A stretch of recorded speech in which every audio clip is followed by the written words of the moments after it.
How to record a video on your Loom.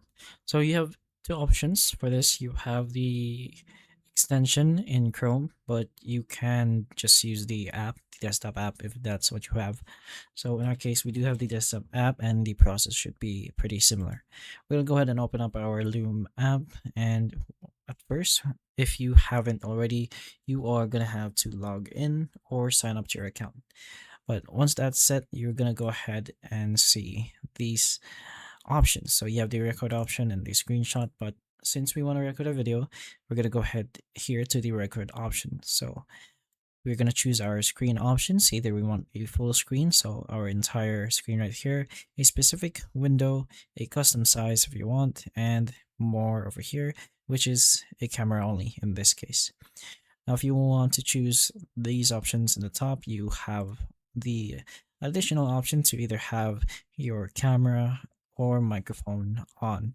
But it pretty much depends on you. And once you have set this up over here, you can go ahead and choose to start recording.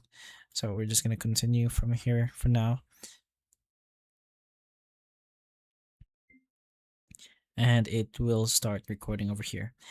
So the recording will have a few options here on the left where you can control the recording. So you can pause, you can restart your recording, but in our case, we're not going to do that yet.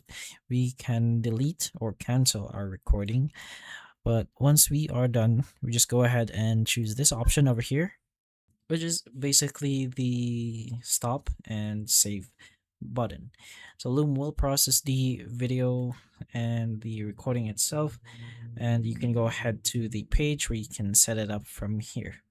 So from there, you can either review the recording and use Loom's available editing or sharing options, and then from there you can just do whatever you want with it. But that's pretty much how you can record a video in Loom, so hopefully this video does help. If it can, please like and subscribe for more videos like this, and that's all.